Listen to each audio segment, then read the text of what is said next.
स्त्री, हम भी तो देखें लंका के पतन का कारण कितना सुंदर है।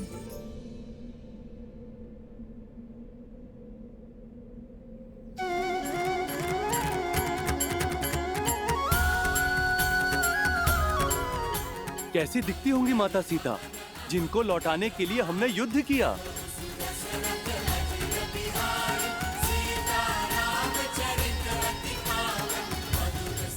जय श्री राम, जय श्री राम, जय माता सीता, जय श्री राम, जय श्री राम, जय माता सीता।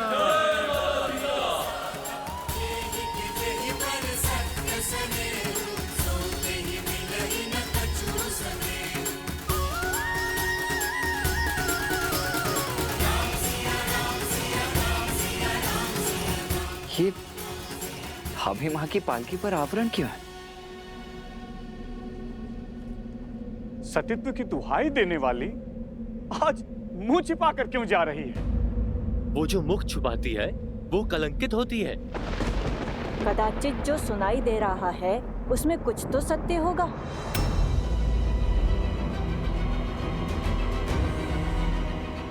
अरे होगा ही। दशानन जैसा बलि जिसे पाना चाहे उसे छोड़ कैसे सकता है? माता की पालकी ढकी हुई क्यों है? अब हम उनके दर्शन कैसे करेंगे?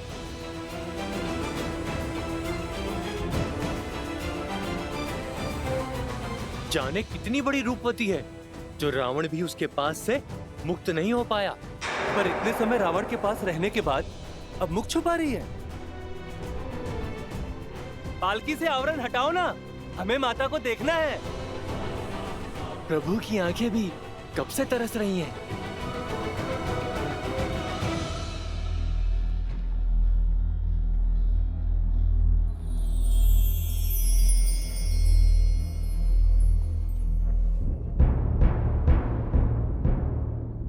विभीषण जी, भाभी माँ की पालकी को ढका हुआ क्यों है? हमारी समस्त सेना उनके दर्शन के लिए उत्सुक है। प्रभु, लंका सम्मान सहित रघुकुल की धरोहर आपको लौटा रही। जो कष्ट, जो पीड़ा आपको भोगने पड़े, उसके लिए हम सब लंकावासी आपसे क्षमा चाहते हैं।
सीता,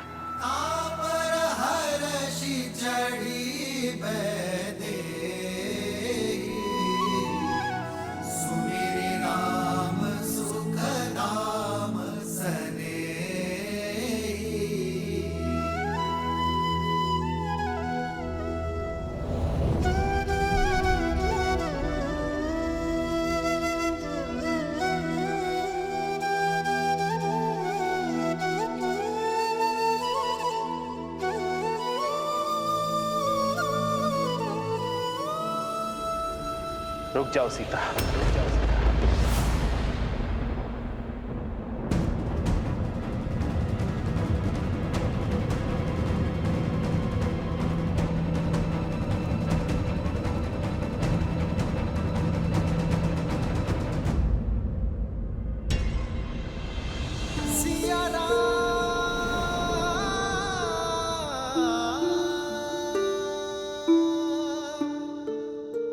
क्या हुआ भैया? आपने भाभी माँ को रुकने के लिए क्यों कह दिया?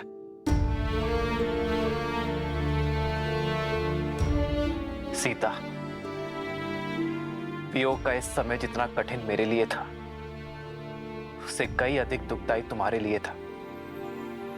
हम दोनों ने यह महायुद्ध लड़ा, मैंने लंका के बाहर और तुमने लंका में, अपने मन के भीतर। मेरे साथ लक्ष्मण और असंख्य वानरों ने जो ये युद्ध लड़ा है, उसका आधार केवल तुम्हें लौटाना ही नहीं था सीते, बल्कि संसार में धर्म और मर्यादा की स्थापना करना भी था। संसार को यह पाठ पढ़ाना था कि बुराई चाहे जितनी सबल हो, अच्छाई एक दिन विजय अवश्य पाती है।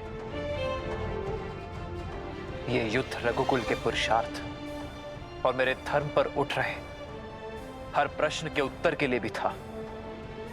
युद्ध तो समाप्त हुआ सीते, परंतु प्रश्न अब भी उठ रहे हैं। प्रश्न उठ रहे हैं उस प्रेमाग्नि पर जो हम दोनों के मन में प्रज्वलित रही। जो धर्म और मर्यादा हमारे मिलन के आधार बने, वही अब हमारे बीच बंद द्वार बनकर खड़े हैं, और मैं उन्हीं बंद द्वार को खोलने की पहल करता हूं सीते। पति पत्नी रथ की दो पहियों के भांति होते हैं सीते। जब तक दोनों में संतुलन ना हो, रथ को शुभ गति नहीं मिलती। और यह संतुलन आता है पति पत्नी की एक दूसरे के लिए पवित्रता से। और मैं हमारे मिलन से पूर्व अपनी पवित्रता सिद्ध करना चाहता हूं।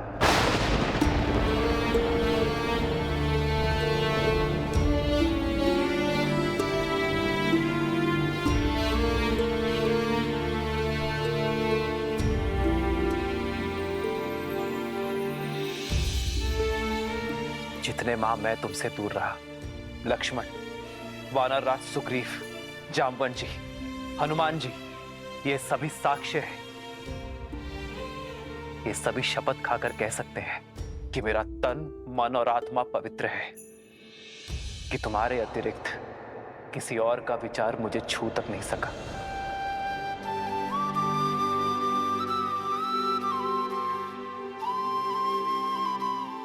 मेरे श्री राम मेरी श्वास है और मेरी श्वास चल रही है। इस विश्वास को किसी प्रमाण या किसी साक्ष्य की आवश्यकता नहीं है।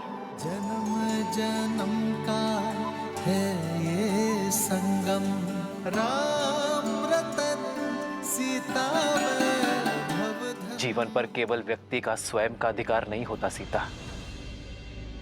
जब वो एक कुलीन परिवार से होने वाला राजा हो, तो उसके दायित्व और कर्तव्य दोनों बढ़ जाते हैं। मानव साधारण से असाधारण हो जाता है। उसके जीवन से जुड़े विश्वास, मर्यादा, कर्म, निर्णय संसार और समाज से जुड़ जाते हैं। मैं अयोध्या का भावी राजा हूं और तुम भावी महारानी।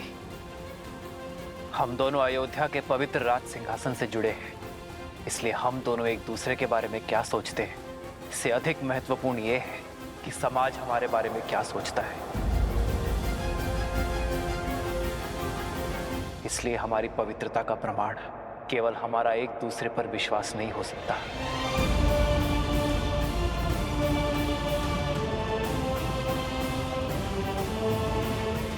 जब एक कन्या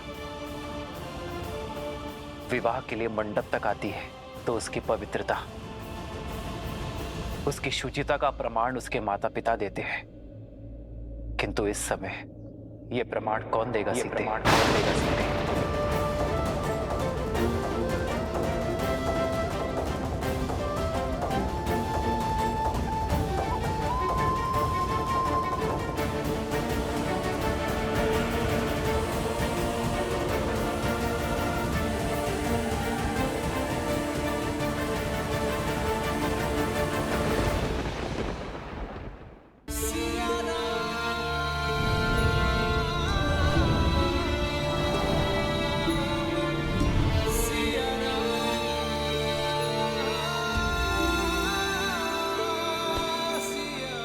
प्रभु,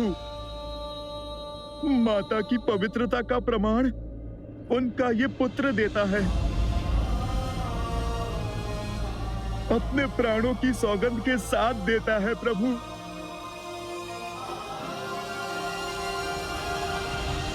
भैया, प्रमाण तो इस लक्ष्मण के नेत्रों में छलकता विश्वास और धमनियों में बहता रक्त भी दे देगा भैया। क्षमा कीजिए, किंतु मेरे भीतर उमड़ता ये क्रोध आपसे एक प्रश्न पूछने को आतुर है। इतने समय आपकी प्रतीक्षा में आपसे दूर रहने के पश्चात, उस रावण का दमन, उसकी पीड़ा सहने के पश्चात, आप भाभी मां पर इतना बड़ा कलंक कैसे लगा सकते हैं भैया? भाभी मां से उनकी पवित्रता का प्रमाण कैसे पूछ सकते हैं आप? प्रभु, माता सीता को दशरथ भैया की छाया तक ने नहीं छुआ। वो गंगा माता की भांति पवित्र हैं प्रभु। ये प्रश्न मैं नहीं कर रहा, क्योंकि राम को उसकी सीता की पवित्रता के लिए कोई उत्तर नहीं चाहिए।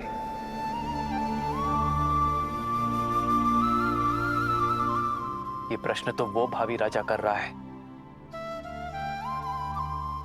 जिसका जीवन प्रजा की मर्यादा का दर्पण बनने वाला है। आप सभी की सोच, प्रेम और स्नेह में कोई खोट नहीं है। और विश्वास कीजिए, इस राम के मन में भी वही प्रेम, वही स्नेह, वही सोच है।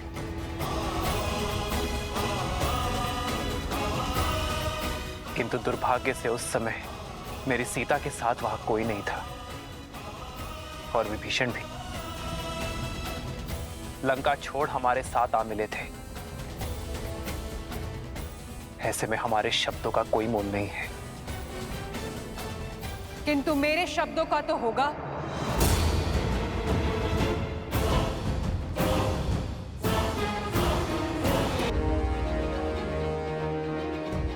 जिसकी आह के संताप से आपको बचाने के लिए हनुमान ने वेश बदल दिया, उस सती के शब्दों का कोई तो मोल होगा ना श्री राम?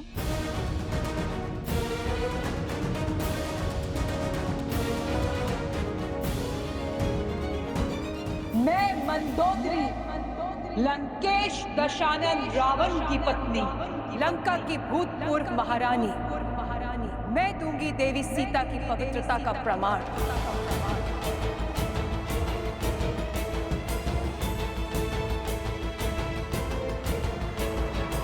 शोक वाटिका को अशोक बनाया देवी सीता की पवित्रता ने। बिना कुछ खाए पिए सदा आपकी बाट जोती रही श्री राम। मैं साक्ष्य देती हूं सीता के उपवास का, तन के ही नहीं मन के उपवास का श्री राम। जिनके मन में श्री राम के विचारों और आत्मा में श्री राम के पुकार के अतिरिक्त कोई भाव नहीं था, मैंने हर पल हर घड़ी इन्हें किसी की प्रतीक्षा करते हुए देखा है, तो केवल अपने श्री राम की।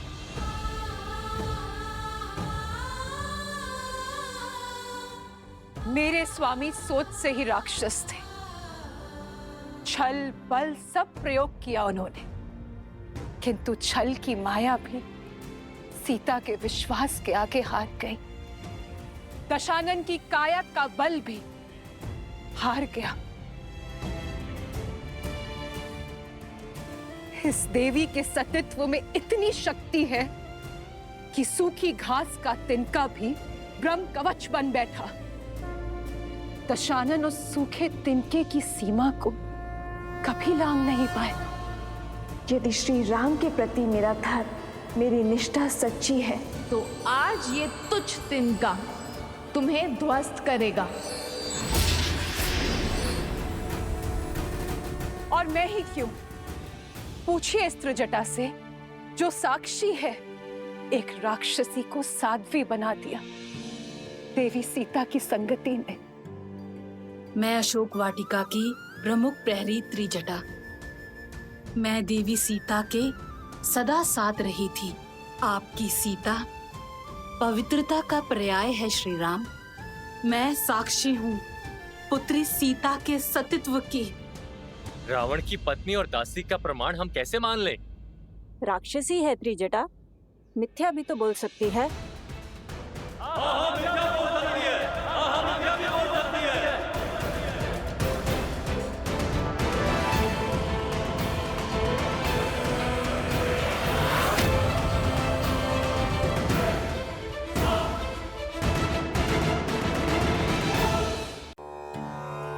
आपसे मिलना पुण्य है देवी सीता। संसार में सतीत्व का सबसे सुंदर उदाहरण है आप। कितनी पीड़ा सही आपने। संसार के सबसे प्रबल राजा ने कितने ही प्रयास किए, किंतु आपने अपने तन और मन पर किसी की छाया पड़ने नहीं दी। छल बल सब आपके सामने हार गए। मुझसे अधिक कठिन मार्ग पर तो आप चली हैं देवी। मुझे मेरे श्री राम सौभाग्य से मिले, पर दशानन की पत्नी होना आपने स्वयं चुना। पूरे राक्षस कुल को सतमार्ग पर लाने के लिए स्वयं कलीन की कोठरी में आ गई। आपके सतीत्व के आगे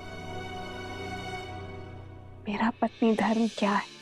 श्री राम की पत्नी होकर सती कहलाना सरल है, पर दशानन की पत्नी होकर सतीत्व निभाना, हर बाधा के सामने डटे रहना आपको सतियों के उच्चतम पंक्ति पर खड़ा करती है।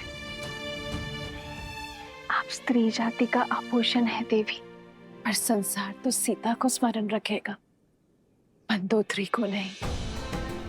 संसार सीता के तप, त्याग और अडिगता के लिए उन्हें आदर्श मानेगा। आपका तप एक स्त्री का बल बनेगा, आपका साहस एक रानी की परिभाषा बनेगा, और आपका पतिव्रता एक पत्नी के लिए आदर्श बनेगा देवी सीता। लंकेश विभीषण की! लंकेश विभीषण की! अरे भाई, अब सीता का क्या होगा? वो लंका में रहेगी या फिर वापस राम के पास लौटेगी? अब तक तो देखा नहीं, पर अब अवसर मिलेगा उसे देखने का, जिसने दशानन की मति भ्रष्ट कर दी। पर इतने माह लंकेश की छत्र छाया में रहने के बाद क्या उसका पति उसे अपनाएगा? हाँ, वो पवित्र है, ये सिद्ध करने के लिए लंकेश भी तो नहीं रहे।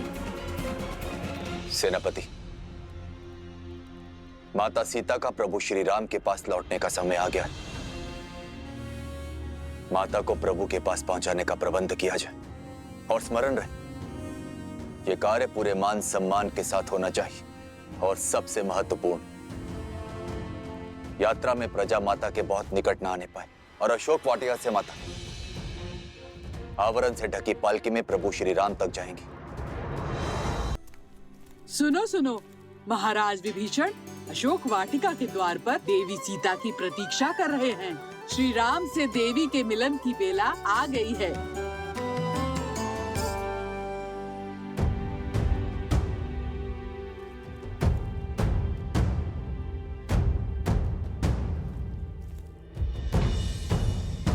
मेरे लिए ये पालकी क्यों, वो भी ढकी हुई? क्या देख रही हो पुत्री? जिस क्षण की कब से प्रतीक्षा थी, वो क्षण आ गया है। अब एक पल व्यर्थ न करो। प्रभु श्री राम तुम्हारी प्रतीक्षा कर रहे हैं। पालकी में बैठो।